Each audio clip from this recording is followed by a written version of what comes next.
ഈ പറഞ്ഞ സനാതനധർമ്മത്തെ അതിൻ്റെ വർണ്ണാശ്രമ വ്യവസ്ഥയൊക്കെ തുറന്നു കാട്ടിയ പിണറായി വിജയനെയും അദ്ദേഹത്തിൻ്റെ പാർട്ടിയെയും ആ മുന്നണിയെയും ബി ജെ പിയുമായി ഡീലുണ്ടാക്കിയവരാക്കി ചിത്രീകരിച്ച് വളരെ സമർത്ഥമായി ഒരു ഒരു ഒരു തെരഞ്ഞെടുപ്പ് വിജയത്തിലേക്ക് പോകാൻ കഴിയുന്നൊരു പ്രതീതി നിർമ്മാണം നടന്ന നാടാണ് കേരളം എന്നുള്ള കാര്യത്തിൽ സംശയമൊന്നുമില്ല. പുതിയ കാലത്ത് ഇന്നിപ്പോൾ സി പി എമ്മിൻ്റെ തന്നെ കാഴ്ചപ്പാടിൻ്റെ അടിസ്ഥാനത്തിൽ ഞാൻ ചോദിക്കുന്നത്, ഇപ്പോൾ പറഞ്ഞ 30 സീറ്റുകളിൽ ബി ജെ പി സഹായം യു ഡി എഫിന് കിട്ടി എന്ന സി പി എമ്മിൻ്റെ ഈ വിലയിരുത്തൽ, സൂക്ഷ്മതലത്തിൽ നടത്തിയ വിലയിരുത്തലുകൾക്ക് ശേഷം ഇന്ന് ജനങ്ങളോട് പറയുന്ന ഈ കാര്യം, ശക്തമായ മതനിരപേക്ഷ രാഷ്ട്രീയത്തിൻ്റെ വക്താക്കളായ ഇടതുപക്ഷത്തിന് ഭാവിയിൽ വളരെ ശക്തവും വ്യക്തവും കൃത്യവുമായി ജനങ്ങളോട് തുടർന്നും വിശദീകരിക്കേണ്ടി വരില്ലേ? അതാണോ ഇന്ന് പറഞ്ഞു വെച്ചത്? 30 സീറ്റുകളിൽ ഈ തെരഞ്ഞെടുപ്പിൽ ബി ജെ പി കോൺഗ്രസിനെ സഹായിച്ചു.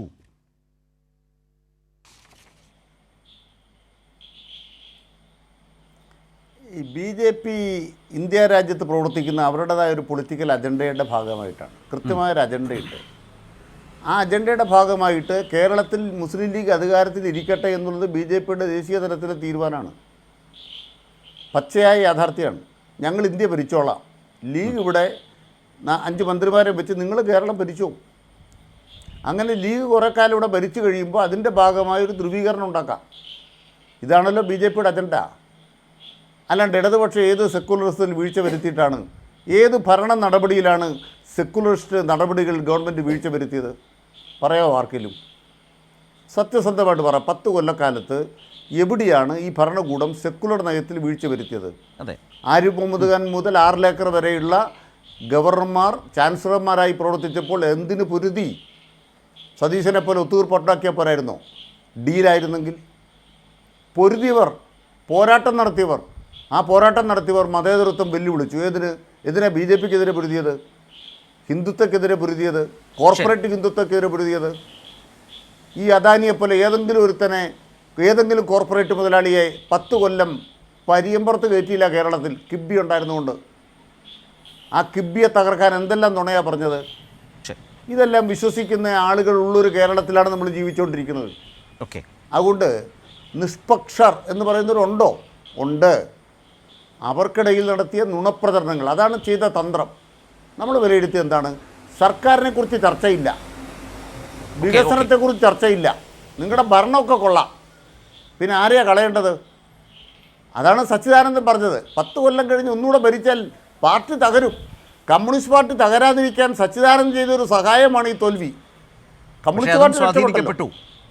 ഇതല്ലേ സച്ചിദാനന്ദൻ്റെ വാദം? ഇടതുപക്ഷം തകരാതിരിക്കാൻ ഇടതുപക്ഷത്തിന് ചെയ്ത സഹായമാണ് ഈ തോൽവി. ഇതുകൊണ്ട് ഇടതുപക്ഷം രക്ഷപ്പെട്ടല്ലോ. എന്തെല്ലാം കെട്ടുകഥകളുടെ മേലാണ് കേരളത്തിലെ ജനങ്ങളെ കബളിപ്പിച്ചുകൊണ്ട് പോയി LDFനെതിരെ വോട്ട് ചെയ്യിച്ചത്. ശരി, അപ്പോൾ നിമിഷത്തിന് ആയുസ് ഉണ്ടായില്ല ആ നുണകൾക്ക്. സതീശൻ എന്ന് പറയുന്ന ആ കള്ളനാണയം തുറന്നു കാട്ടപ്പെടുകയല്ലേ. ഓക്കെ, അപ്പോൾ ആ രാഷ്ട്രീയ പോരാട്ടം കൂടുതൽ ശക്തമായി മുന്നോട്ട് കൊണ്ടുപോകും എന്ന് അടിവരയിട്ട് പറഞ്ഞുകൊണ്ടാണ് തെരഞ്ഞെടുപ്പിലെ വലിയ തോൽവിയെക്കുറിച്ച് അതിൻ്റെ സൂക്ഷ്മതലത്തിൽ നിന്ന് വിലയിരുത്തി വിശദാംശങ്ങൾ ജനങ്ങളോട് പങ്കുവച്ചത്. അത് അവിടം കൊണ്ടും തീരുന്നില്ല. സ്വയം വിമർശനപരമായി ഉണ്ടായ പിഴവുകൾ ഉൾക്കൊള്ളുമ്പോൾ തന്നെ തുടർ നടപടികൾ, തിരുത്തൽ നടപടികൾ, ആ പ്രക്രിയ മുന്നോട്ട് പോകും.